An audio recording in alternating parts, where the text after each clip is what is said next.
So, hi guys, it's a busy day today. Samahan niyo ako sa aking paglalakbay at paghahanap ng mga kakailanganin natin ngayong araw. Dahil may event po tayo ngayong araw. So, andito ako ngayon sa town para maghanap ng mga kakailanganin ko. Kailangan ko po kasi i-partner yung damit ng baby ko para sa event mamaya. So, ayan, naglalakad lang ako dyan, guys.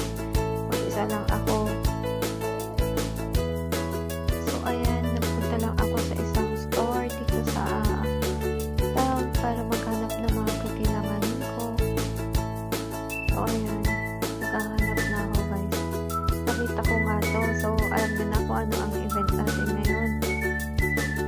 So, makikisali tayo sa Halloween party. Trick or treat ng mga bata. So, ayan. Kahanap lang ako ng mga kailanganin ko. Bakit na ako, guys? Naghahanap pa rin ako.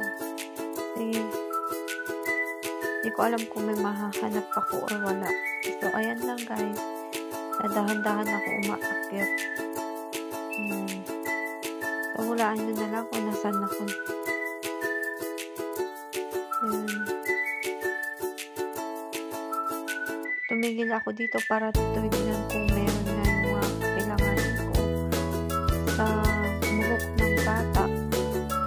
So, yan, tinitingnan ko lang. Wala kasi ako mahanap lang yung mga pang-Halloween, yung nakasabit na pumpkin, ganun, yung sa hair clip. Meron ako nakita dyan, guys, pero headband siya, mabigat sa ulo ng baby. Kasi ito ba yung mga kasi pang trick or treat. Ready na kayo, kids? Ready na ba daw? Ready ka na? Bakit? Ready ka na? Go, Yuki. Superhero, naka-Roblox. What?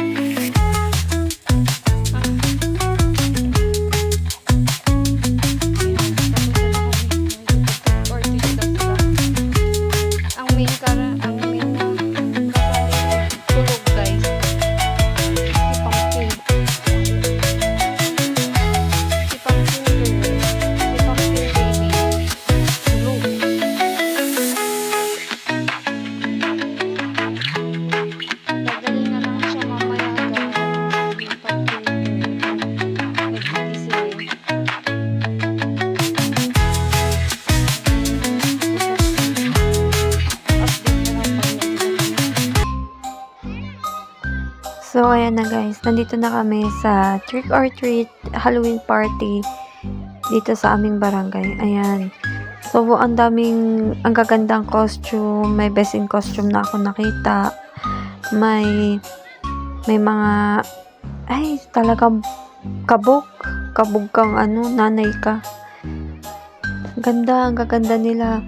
So, ilaan na ang Batman. Hindi ko na masyadong inayusan. So, ayan, nandito na kami sa store to store. Store to store kasi store to store talaga yung pinuntahan namin. So, 3 store lang ang pinuntahan namin, guys, pero ang daming bata. So, ayan, nag-enjoy din ang mga kids. Pagod lang din ang mga magulang, pero enjoy pa din, worth it kasi nakita mo kung paano makipag-treat or treat for the first time yung mga anak mo, ganun. So, ayan, habang kumukuha sila ng treat saan, ako naman naghihintay lang dito sa igid-igid. So, ayan. Yan po ang first store na pinuntahan namin.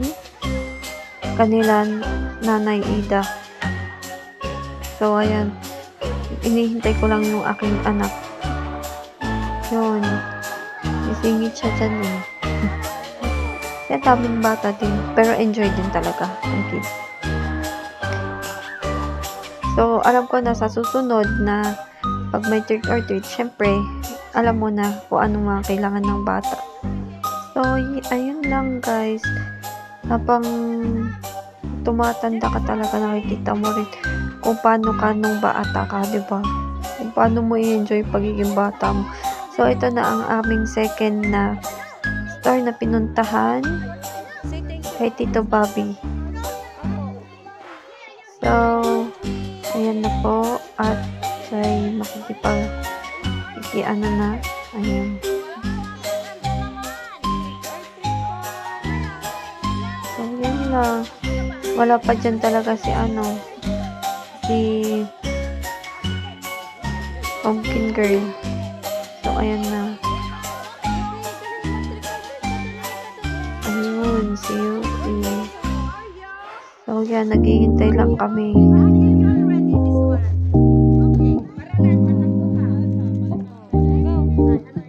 Ayan po.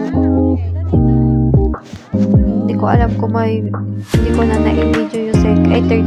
So, ayan na yung last part. Yung galing na po sa aming barangay officials.